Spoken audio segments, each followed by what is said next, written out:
Okay, welcome everyone. We're going to be talking today about seed saving for pollinator health. Like I said, my name is Jennifer Bryan Goforth, and I'm the director for the Pollinator Stewardship Council.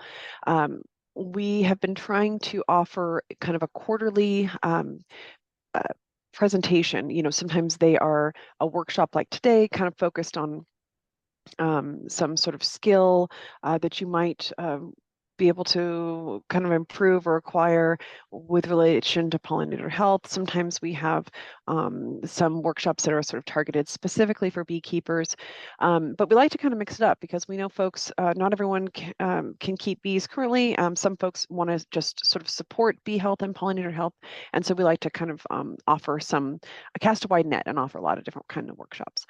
So just to give a quick background about my knowledge about this particular topic, in addition to my work with Pollinator Stewardship Council, I have two other kind of areas that I work in that are related to seed saving. So first, I work for a university, a land-grant university on the West Coast, and I work in food systems. And so I do a lot of things related to growing, producing, distributing, preparing kind of food. So lots of things in the organic farming movement, regenerative farming, that kind of thing.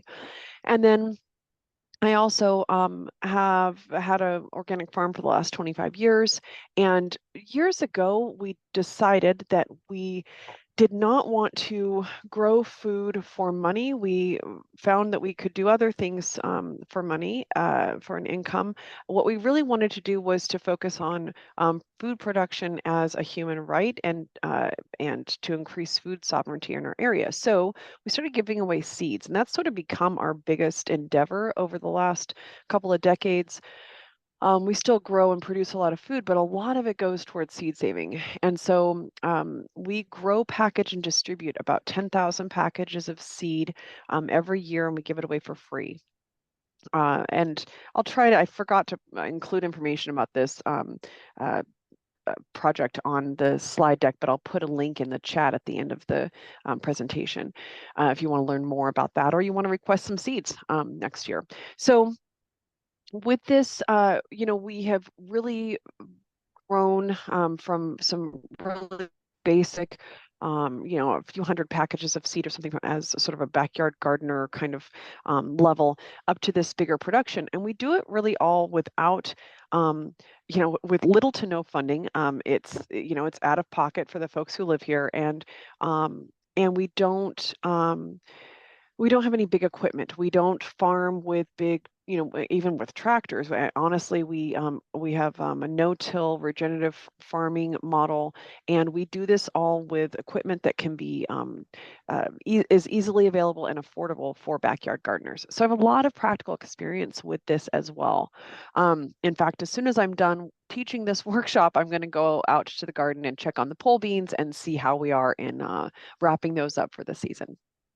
Okay, so what I would love is if folks have any questions, if you could just go ahead and put them in the chat, and I'll save some time at the end to go through those. I want to make sure to capture all the questions, so don't hesitate. Just put it in the chat.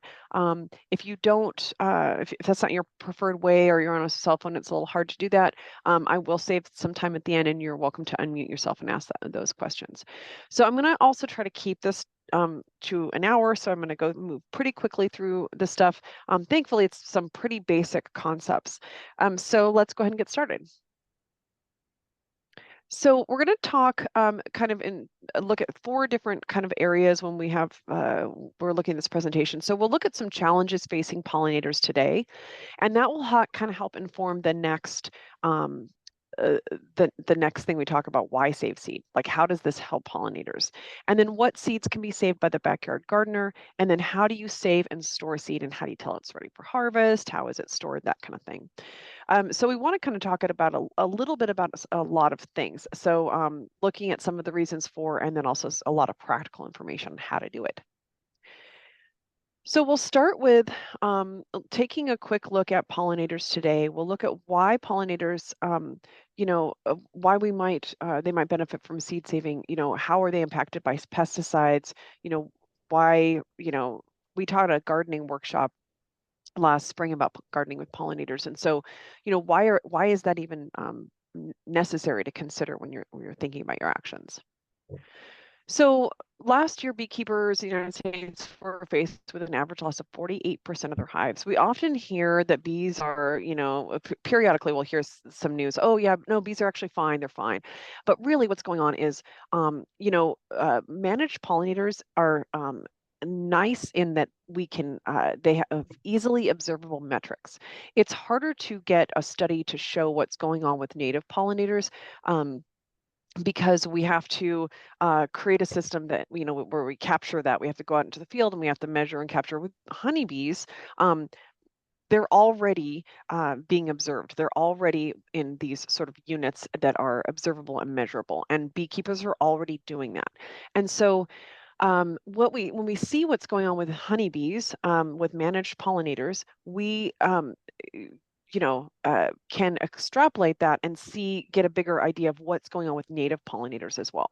So we're not just talking about honeybees here.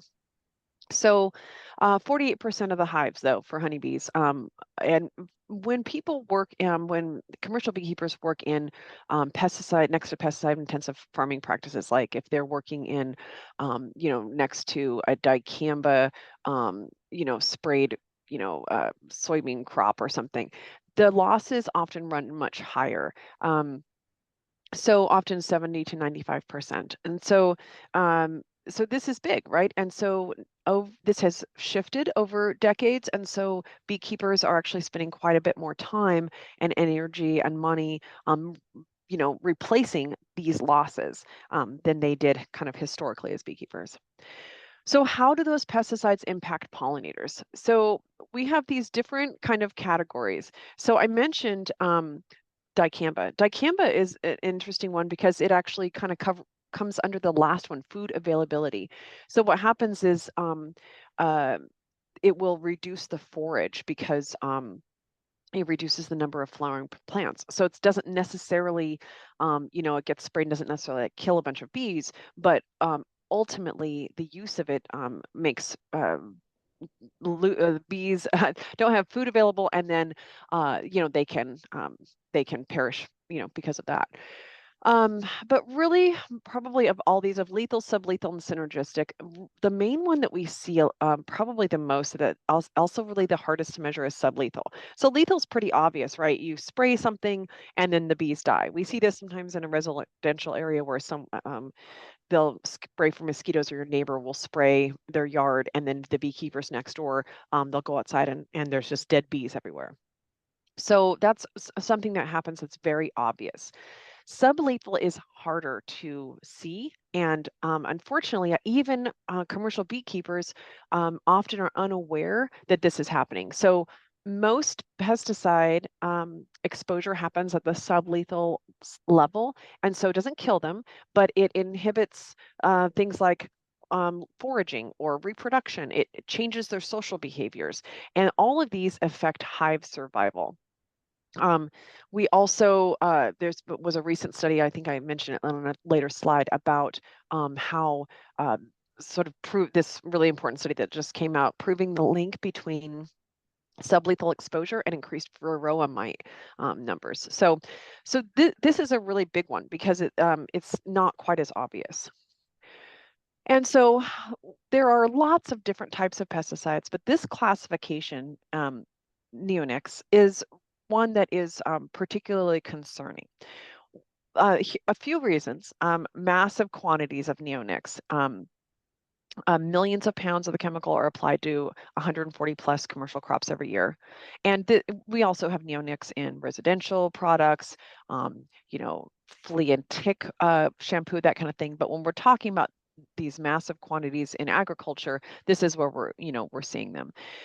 A big, huge one, right, is seed coatings. In the United States, nearly all field planted corn, like it's really difficult to even find field planted corn that is not coated in neonic. 2/3 of soybean, these all use neonic coated seeds. And I'll come back to this in just a minute about those not being tracked by regulatory agencies. So when that happens, when we have this spray or the seed coating, of course, it doesn't just stay there. So neonics are a systemic chemical. So the plant takes it up into all their plant tissue. And so when the flower is happening and a bee comes and lands on it, they are taking neonics back with them to the hive. So they're having this sublethal exposure. Also, if they drink water, bees might land on a little puddle and drink some water. That water, that groundwater, has been, contaminated with neonics, and it'll be present in water and groundwater. So um, there was a study, lots of studies found this high toxicity, but this in this particular journal, it found that the American landscape has become 48 times more toxic to insects since the 90s. And this is really big and impacted by the application of neonics. Again, there have been there's lots of different chemicals, that are being applied, but neonics are the ones that are are particularly a problem right now. So I hope this animation will show, but this is one type of neonic, imidacloprid.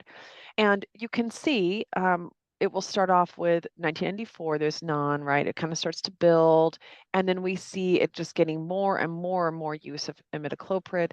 And then we see at 2014, it kind of stops, right? Like it goes away and it repeats. So the reason for this is because that data was no longer being tracked for seed coatings after 2014. So you can see the massive amounts that have, in whatever, like 96 or something, there's hardly any, right? And then we see these big peaks. Okay, now all of these different types of seeds are being coated with neonics and with imidacloprid in particular, and here's what it looks like. And then now we just lose that data. So we can see that that trend was rising overall, right? And so we can uh, be sort of be assured that that number is continuing to increase, right? Since 2014, more and more seeds have been coated with this product. So a big issue with seed treatments is they aren't counted as a pesticide application. Now, before I started working with the Pollinator Stewardship Council, I thought that I knew a lot about the environment and I knew, a lot about this kind of thing. And it was really interesting to a few years ago when I started working with this organization to realize there were some pretty big gaps in my knowledge. I mean, there was a huge one in that I thought that the EPA, I naively thought that the EPA tested or had an outside agency test new pesticide products.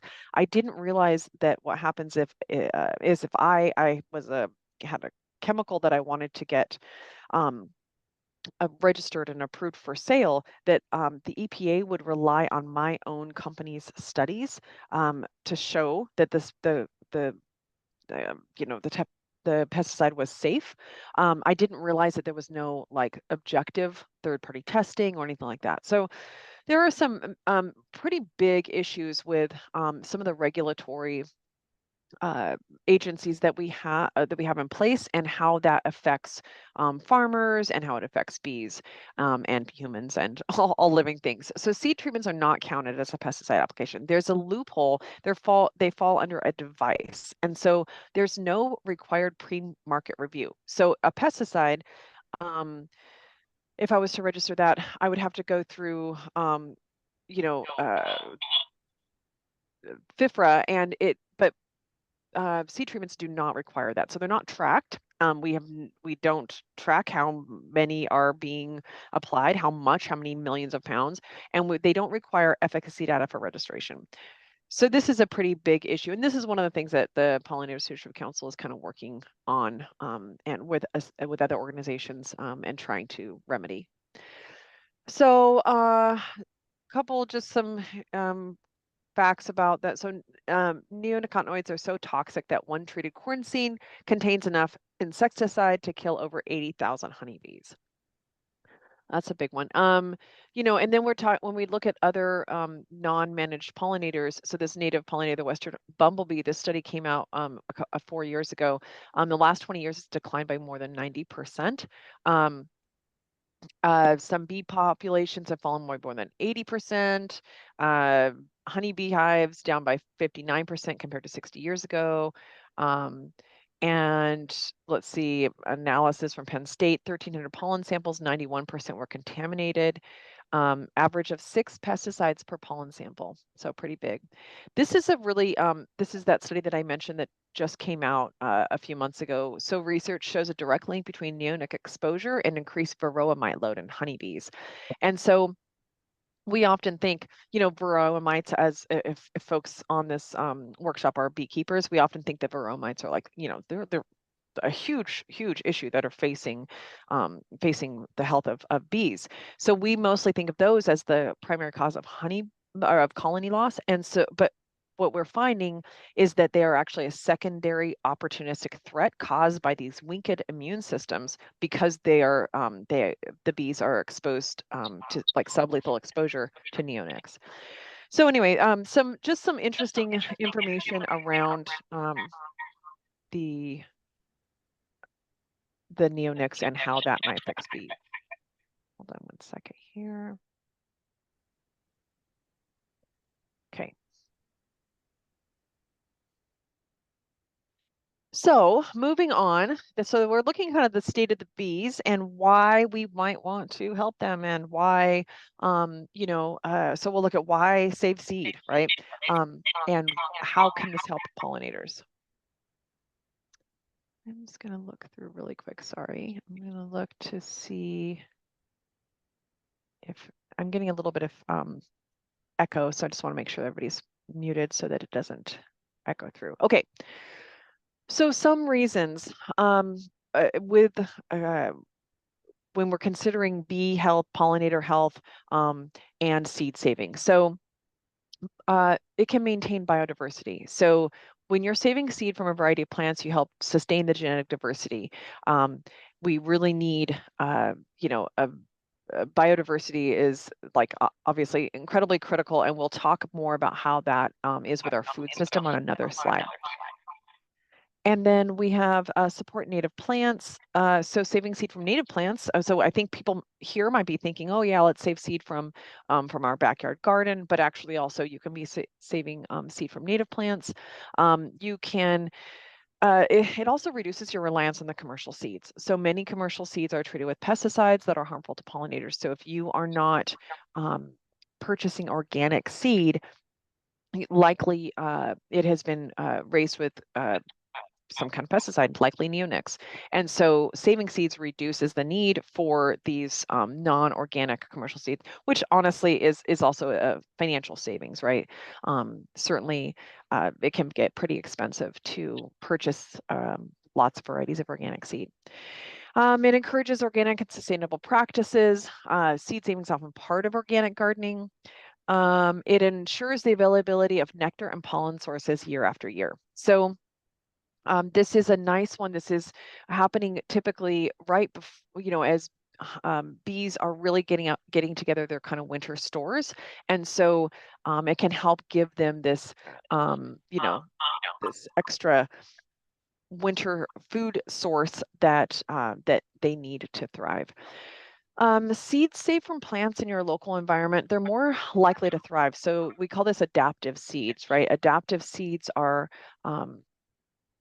able to be really well suited to your microclimate. So it takes some seasons to be able to see that happen. But if I'm growing lettuce seed in my area, if I'm in Washington State, I'm growing lettuce seed, and someone else is growing lettuce seed in Georgia. Even if we're growing the same variety, over some seasons of growing that and producing that, we will it will will naturally select the ones that are best suited for our climate. So for me, I might have a problem with the rainy season and molds happening, and so I want something that's going to finish kind of quickly.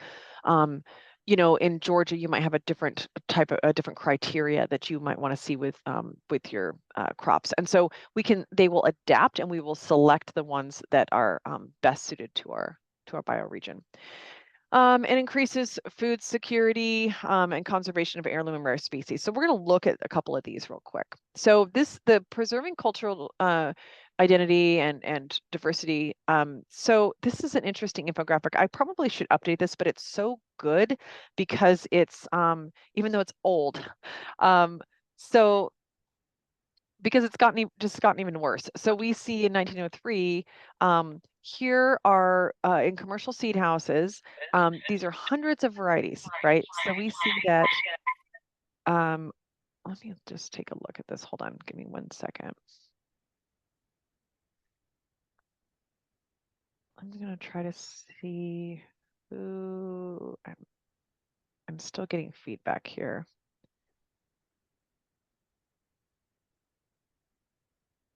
Sorry, just give me 1 minute.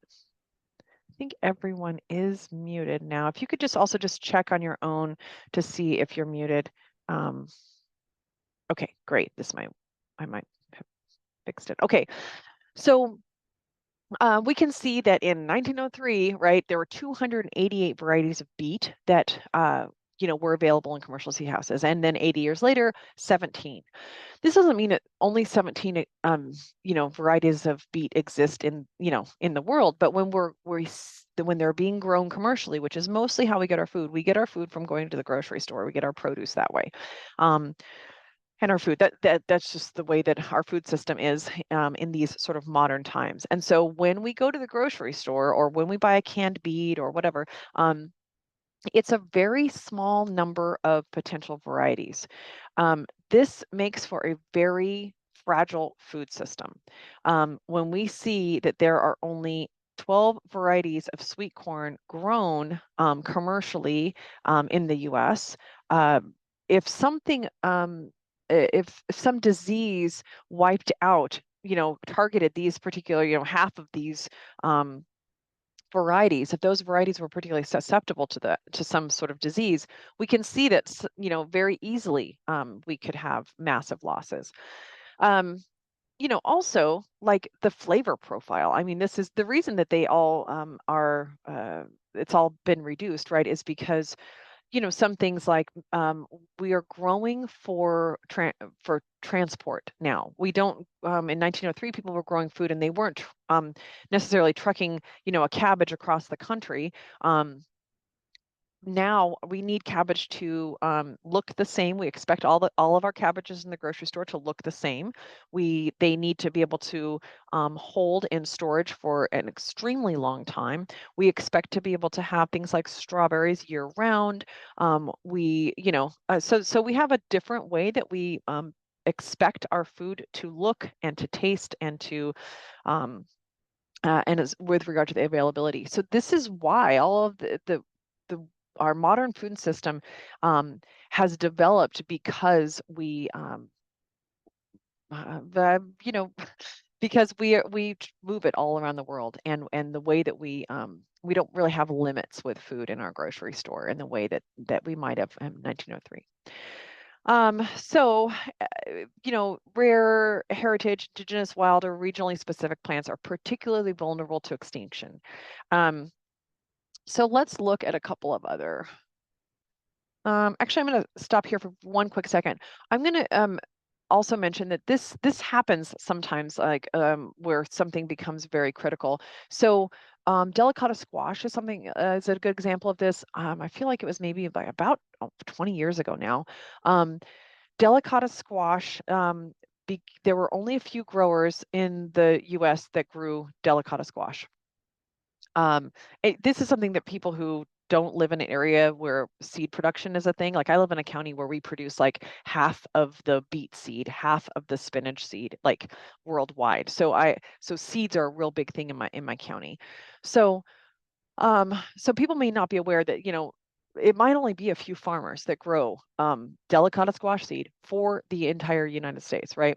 So what happened is those they became contaminated. Something cross-pollinated, the squash line was bitter. And so they kind of lost delicatas. You didn't really see it in the grocery store for a few years.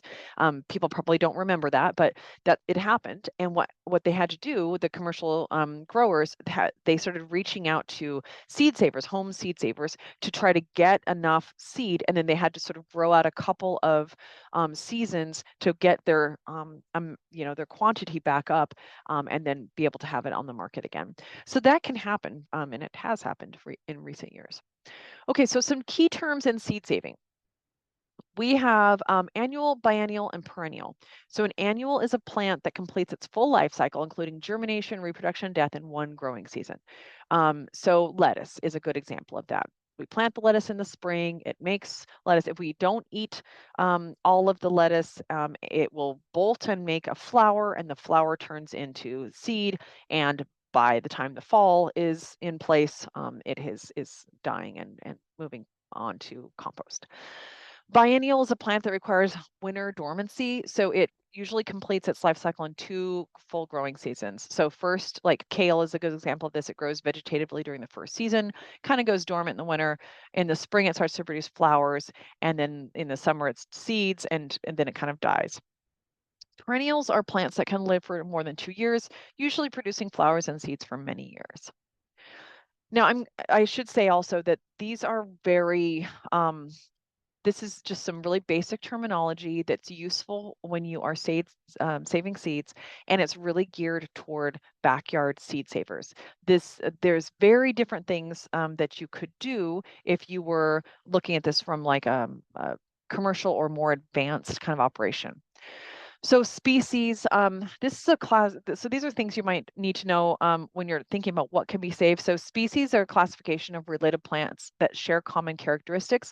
They're capable of interbreeding. Um, if you just plant one variety in a species, this is going to help ensure you save pure seed. So a variety, or sometimes they're called cultivars, is a plant or group of plants that have been bred or selected to have distinguishable, desirable traits. So an example of this, there are different types of winter squash. There's like cucurbita pepo, there's maxima. So it'll say like C pepo, C period maxima. There's I think there's like 2 other ones for winter squash. So I'm just making this up, but let's say that pepo includes delicata and acorn and kabocha squashes, right? So those are the varieties within that species. And so knowing that that they'll intermix, then I know that I should not plant both of those if I want this. I don't want the seed to mix, right? I shouldn't plant a kabocha and a delicata. However, maybe pumpkins are a maxima, so I could potentially grow a delicata and a pumpkin, and they won't cross each other. So this is why you need to kind of know the scientific name of the plant. Um, so isolation. So this is a separation of one plant or group of plants from another to prevent cross-pollination. This is going to almost be impossible for backyard gardeners.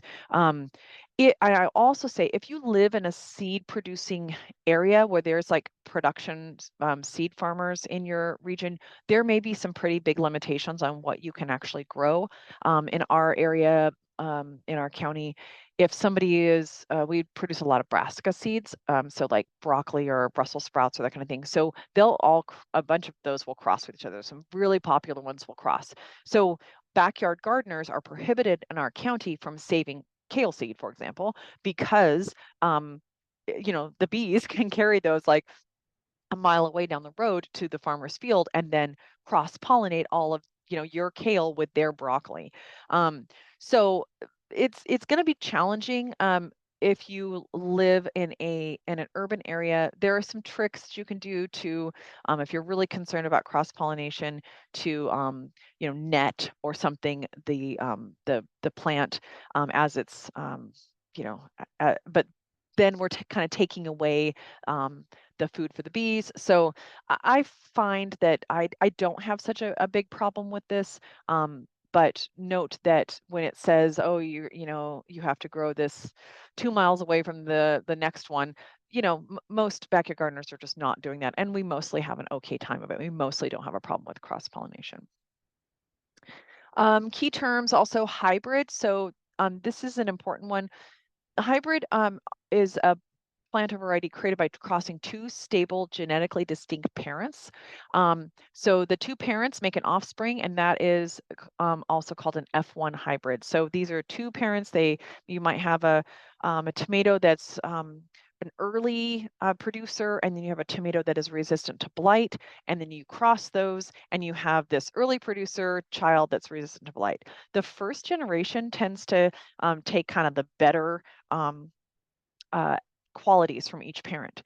They do not breed true. So what that means is if you plant the seed from a hybrid, you will not then get, it's not genetically stable. And if you plant seed from a hybrid, it often gives you some results that are not that great. It doesn't just revert back to one of the parents. You might get something that is not an early producer and not resistant to blight. And, you know, you might get something that is very different. So we do not recommend saving seed from hybrids. Open pollinated, this is a variety that when allowed to cross-pollinate with other members of the same population, it produces offspring that display the characteristic traits of the variety, meaning it breeds true. So if I have an open pollinated pole bean, it will breed true. It can be actually, it could be a parent, and I could produce a hybrid from this, but it's stable genetics. An heirloom is an open pollinated cultivar that's been grown and shared from generation to generation with a family or community. Now, there's different definitions of heirlooms. So sometimes people will say like it's 50 years or it's a certain number of generations, but just suffice to say, it's an older variety. Okay, so one thing to note is not all open pollinated seeds are heirlooms, but all heirlooms are open pollinated, if that makes sense. If they've been around for a long time like that, they are those genetics are stable, and they are heirlooms. Open pollinated varieties can be like you could create one of these. It's a certain number of generations of breeding, and it doesn't have to be over a period of 50 years, right? To make those genetics stable, if that makes sense. So some other things you might want to know about is self-pollinating or cross-pollinating. So when we see self-pollinating plants, that means that they're really easy to save because they typically have little chance of mixing with another plant. So they self-pollinate within that plant. So they transfer pollen from an anther to stigma on their same plant. So tomatoes are a good example. Peppers, beans, eggplants, those are all really easy to save seed. Cross-pollinating seeds, they will transfer to other plants in your yard or your neighbor's yard. So some examples of these, some brassica family crops will easily cross-pollinate with others. So like broccoli, cabbage, cauliflower, and Brussels sprouts, those are like all in one brassica family, and they will all cross with each other. And it's all going to be edible, but you don't necessarily want the cauliflower and the Brussels sprouts mixing. It's not going to wind up with the thing that resembles either one. So let's look at how to save seed. So is saving seed difficult? Or some seeds more challenging to save than others? So I like to kind of classify this into three different categories. And again, this is from a backyard gardener perspective. This is not, something more advanced would be doing breeding or, saving, trying to create hybrids, that kind of stuff. Or but for the backyard gardener, just in terms of saving seed, easy would be self-pollinating annuals that require dry processing. Beans, beans are a great example of this. Intermediate, now this might be annuals that require wet or fermentation processing methods, or things that cross-pollinate like corn. These are not that hard to, but you just have to, they usually require a little more thinking or a little extra step. Advanced, I would consider biennials to be the main one on this. Because you have to keep them alive for 2 years. And for some of us, our winters make it really challenging to do that. And And it doesn't have to necessarily be the weather. It can also just be what happens in that second year period. So one of the things that happens in our bioregion is we have a terrible time with slugs. So we might not get bitterly cold like it might in Minnesota, but we have an insane number of slugs in the spring. And so if we're not really careful, those slugs are going to like eat all the tops of the carrots off, and then we won't be able to produce seed. So you gotta keep them alive for 2 years. So that's why it's not any harder. It's just an extra challenge to keep them alive for those 2 years before the seed. So annuals make their seed at the end of one growing season. Really easy to save seed. And then biennials require 2 growing seasons, right? And with that cold winter, the vernalization period in between. So it depends on your climate. Ideally, you can leave those plants in the ground to overwinter. That's the easiest thing, right? You don't have to worry about them. You just, some climates you might be able to put a little leaf mulch around them or some straw, and they'll just stay alive. And it really depends on your bioregion. If I were in Seattle, I could expect kale to grow and be outdoor in my backyard garden, no problem through the winter. Every winter, it would not even probably require extra mulch. I am a couple of hours northeast of Seattle, and so I'm in the foothills of the North Cascades. It gets a little colder, and so I might do something like digging up the kale plant and putting it in an unheated greenhouse over the winter. I might take carrots and put them in our root cellar over the winter time. Or you might take them and put them in an unheated building with a lot of mulch, and then you put them back outside and plant them to start that second cycle. So it really kind of depends, but biennials may need a little extra help there.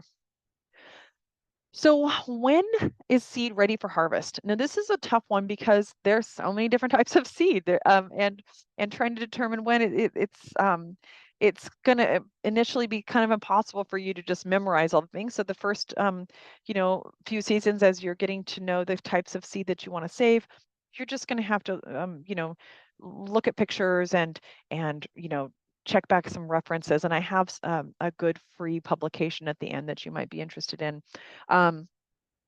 because it is a little bit tough to tell sometimes with different varieties.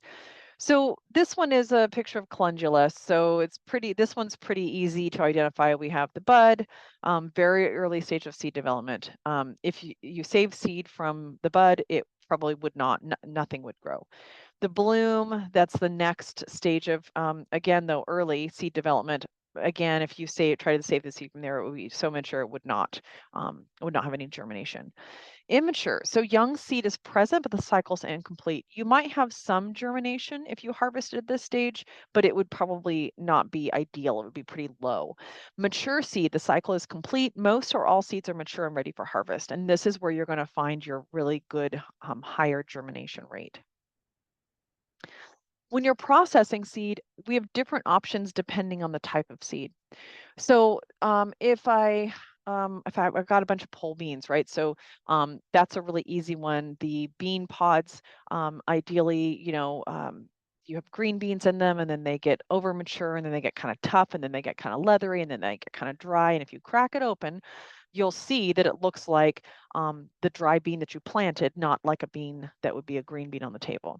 So this then would be available to harvest and process as a dry process. So most seeds are going to be dry process. Lettuce, beans, peas, carrots, all kinds of stuff, dry process, which basically means it's growing on the plant. Maybe it's in a pod like a bean.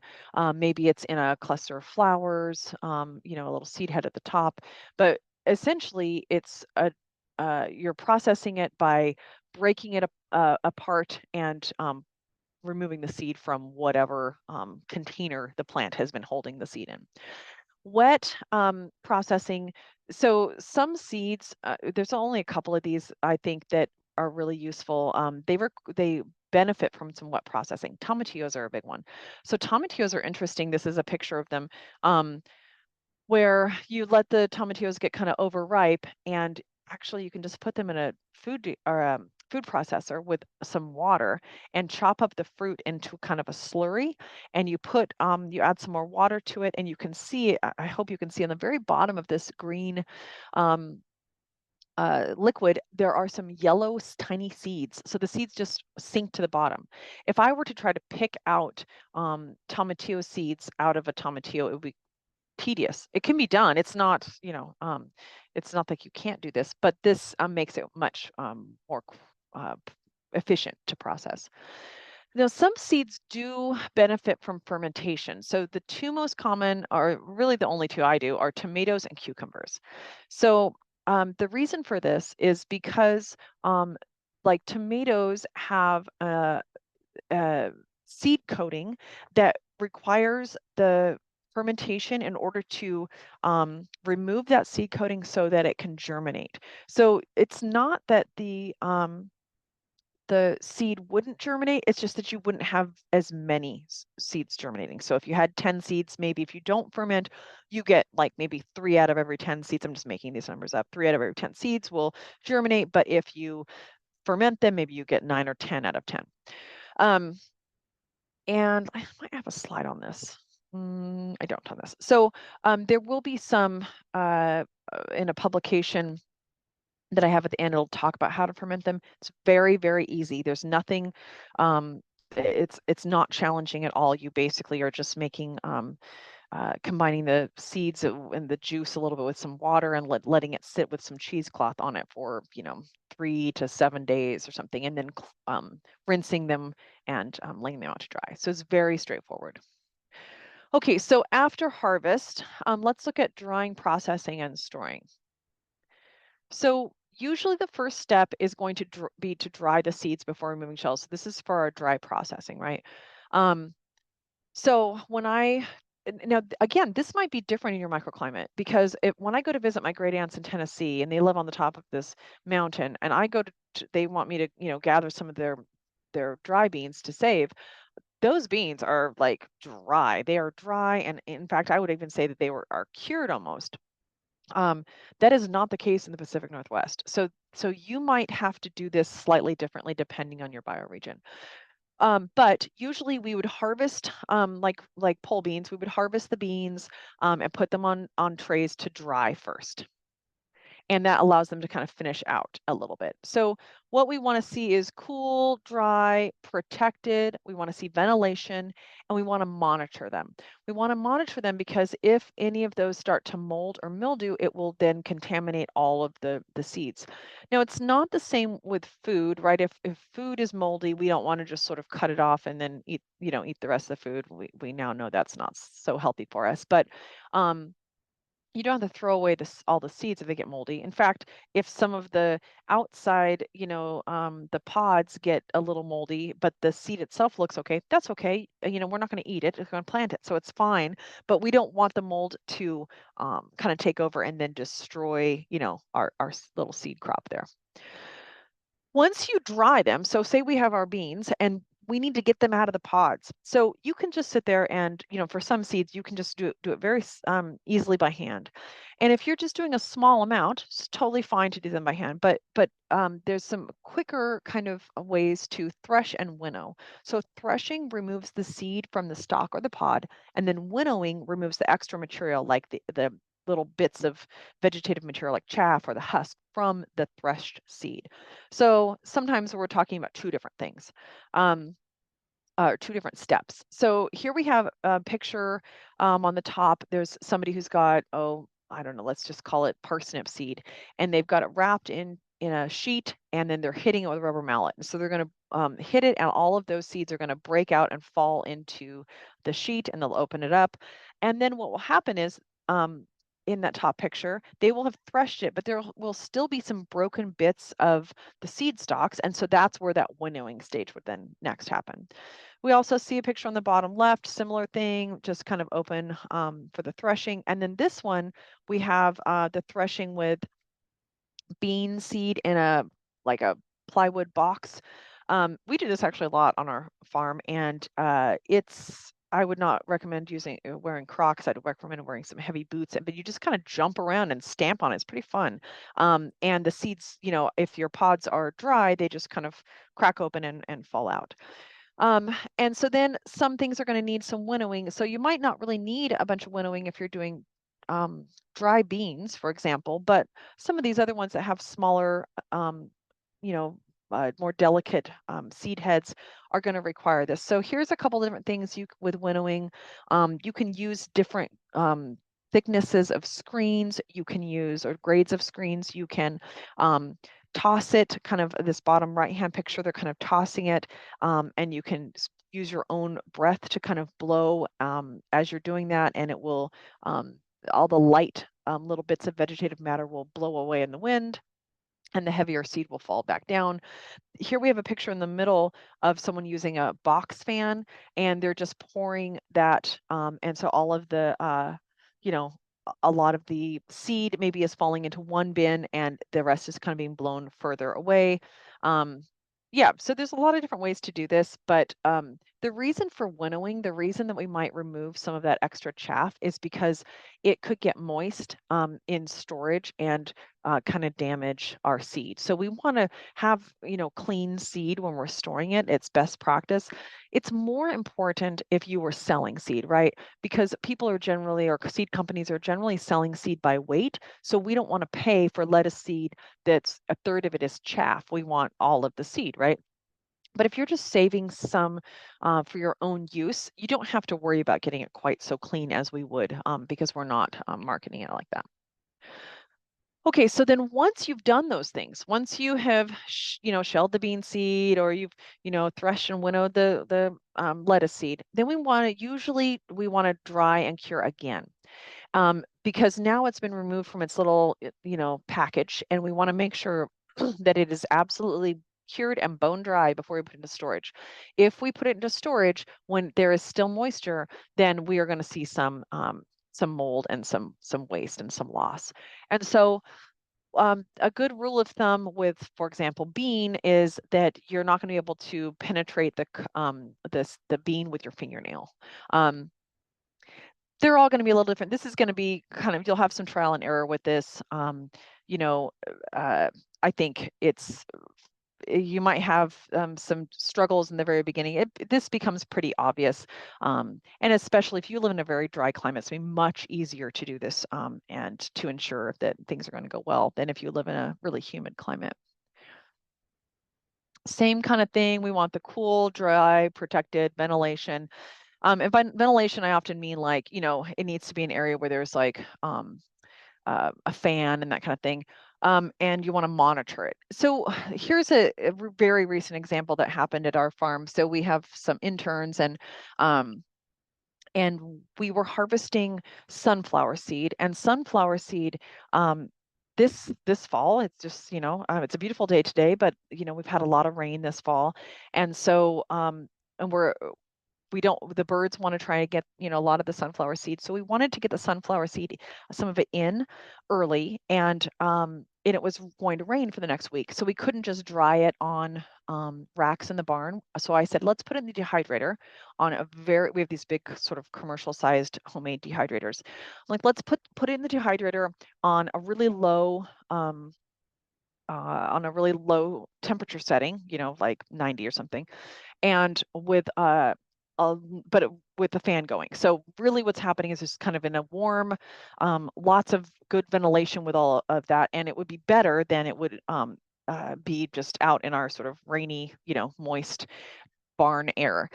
What happened instead is the intern put it in the dehydrator and did not turn it on. And so what happened in that situation, it was a closed, it was like the worst of the worst. It was a closed environment. So all of this moist stuff got put in there and then no ventilation. And I mean, the heat was like a little bit of a bonus. We don't want it to be too hot because that can affect the viability of the seed. But the no ventilation was a big one. So basically, we just created this environment in which it was just ripe for mold, and everything molded because I didn't know that the dehydrator wasn't turned on for several days.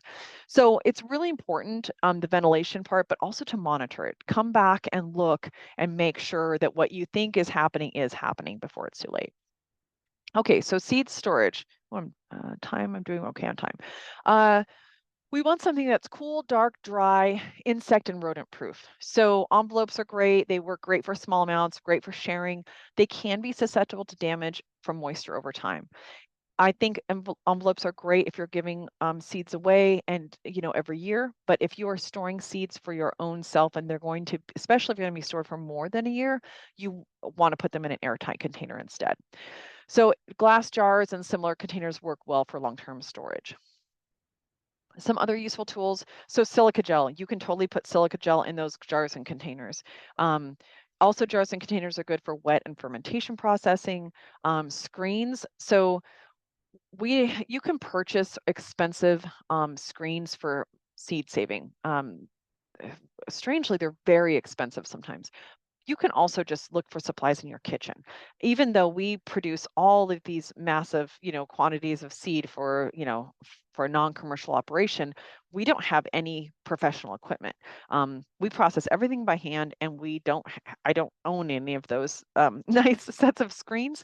Um, we buy things at the thrift store, so we have a bunch of extra colanders, and we have some sieves and some different things. And so you can do that. That works great for backyard gardeners. And then you want a good fan or a couple of fans to keep air circulating during dry and cure. If you have a small space, like a little room that you might be doing this in, and you happen to have a dehumidifier, that's also a nice thing that you could run in there. Especially if you have seed that you've got to bring in and it's been raining and it's just like it has to happen. A dehumidifier can kind of be a good thing. But again, that only really works if you have like a closed system, not like a big open barn. So once you store the seed, how long can you store it? Um, so it really depends on the type of seed. So some seeds have really limited storage. So parsnip seed, for example, like 1 year, and then the germination rate really plummets. So I would never really plan to plant parsnip seed. Maybe if I was desperate, I'd plant it the second year, but I wouldn't even bother planting it in year 3 or year 4 because it's just not really going to grow in the same way. Little to no germination. Other seeds can be reliably stored for many years. So I'll have a link at the end to a Google folder, and it will have some of this information in it. I think this is really important for backyard gardeners because if you remember, right, there are a lot of brassicas that we might want to save seed for, like, for example, let's say kale and uh, cauliflower, or kale and cabbage, they might be in the same the same species, so they would cross with each other. So if I want to save the seed from those every year, or if I want to have seed from them every year, my own seed, how do I do that? Because they'll cross pollinate, right? What I could do though, if I look at this chart, I can see that kale is the 3 to 5 years. So it has good germination for 3 to 5 years. Um, it's going to decline a little bit, but it's not going to really plummet. So I could have 4 or 5 year old kale seed. And then I can see that cauliflower 4 to 5 years, right? So I could grow cauliflower 1 year for seed, and I can grow kale 1 year for seed. You could rotate some of these through. You do not have to have this, be saving this seed every single year. So this is something that I think is important, not only for your planting, but also for your seed saving practices. This is how if we look at pumpkin seed, 4 to 6 years. Let's see, squash, 3 to 6 years. So again, this is how we are able to save several different kinds of winter squash seed. We may not be able to do the same variety every single year, but this is how we can do that. How to test germination rate. So how do you know if it worked? Or what if you have 4 year old winter squash seed and you want to make sure that it's reliable before you plant it? So you could just do a simple germination test. So this is, you can put 10 seeds in a damp paper towel, roll in place in a plastic bag. You partially seal it. You kind of just place it in a warm space. And for the number of days that's appropriate for the variety. So some things like parsnips might take 3 weeks to germinate. Beans are pretty good in a week. And so you'll just, check it after that number of days, and then you check the number that have sprouted. So then I look and I'm like, oh, this is a 100% germination rate, or oh, this is a 50% germination rate. If it's something like 50%, no problem. You can just maybe plant 2 seeds in every space that you'd plant one. Sow it a little bit heavier. That's okay. When you're buying commercially grown seed, I think in general the law requires 75% germination or higher. There, unless you note it, there are some varieties that are just like especially herbs or some native plants that are notoriously low germination rate. There's just nothing that can be done about that. But for the most part, when you're most of the things you're going to be planting, if you're buying seed, is going to be 75% or higher. And oftentimes they'll have the germination rate printed on the package themselves. Let's see here. So this Google folder contains a variety of publications to help you get started. So you can, I'll put this in the chat in just a moment too. So one of the things it contains is this zine. Now this is an older publication. We did not do this. But I have shared this this publication with tons of different organizations and with my students at the university, because it just has a lot of good, easy information. It makes it real accessible, and it's something that you don't have to purchase. I don't really think people need to purchase a seed saving book unless they decide to kind of really into it. I think for the most part, if you want to save a half dozen or a dozen types of seed for your own use, this publication or some websites online are totally sufficient. Yeah, so I'll put that information in. Let me go back here. So one of the things I guess I should say, when we think about the hybrids, this is, let me see if I can find, I don't have time to do this right now. There's I have this great slide that's about how to read a seed label that I use when I'm teaching gardening classes. And one thing that you'll want to pay attention to is if something is a hybrid. If you're not sure, you can always Google the variety, right? And to try to find out if it's a hybrid or not. But that is probably the most important thing that you're going to need to know when you're saving seed. Because right now you may have plants in your garden that are making seed, but if it is not an open pollinated variety, then you probably don't want to risk it. Knowing all this, though, you are in a great position next year to grow with pollinators and seed saving in mind. So when we allow these seeds, when we have lettuce, right? If we're planting a bunch of lettuce seed, because we want to grow lettuce for ourselves. And then we are like, okay, well, the end of this bed of lettuce, I'm going to let go to seed. We are providing all of this food for pollinators, this great habitat. There's so many different reasons that seed saving is important for us and for our environment. And then we can grow that, and ideally, if you can, it's nicer for the pollinators if you can grow it kind of in a little block. Even something that's like 3 by 3, they kind of like to have a few plants because they only really want to pull pollen from one particular type of plant at a time. So if you can do that, that makes it a little bit more efficient for them. But you're in this great position to purchase your seed for next year with the idea that you're going to be growing seeds and producing seeds, and you can plant kind of timing wise with that in mind. So yeah, so even if you look around at what you're growing right now and you're not really able to save a lot, you're in a great spot for next year. And remember that pollinators are responsible for 1 of every 3 bites of food we eat. You know, one thing that if you haven't watched it already, I would suggest watching the Pollinators movie. I think it's on Amazon and that kind of thing. It's a bunch of our board members from Pollinators Stewardship Council are in the Pollinators, and it's really interesting. It's a fascinating look at our modern food system. It's kind of specifically related to like almonds and so it's really obviously about insect pollinators, about bees, managed pollinators, being responsible for playing this like major role in our food, in our modern food system. And so it doesn't really get too much into annual crops, but there's a lot of perennial crops that these pollinators are sort of trucked all over the United States about that. And so it actually, I was just talking to a research scientist from Cornell who was talking about they measured um, uh, pollinators and looked at all the data and determined that the movement that happens with managed bees into almonds every year is the biggest insect migration in the world, even more than monarchs, which is really fascinating. Anyway, this movie is interesting, and it will give you this look at food systems, and I think um, it helps people. It's realize that why seed saving is so critical and why it can be really useful for pollinators. So just a little plug for that movie. So how can you help? Save seed. So that's the first one, right? Like save seed. Let the plants go to let the plants flower. Let the lettuce bolt. Let it make flowers. Let it make food for bees. Save the seed. For all the reasons we talked about.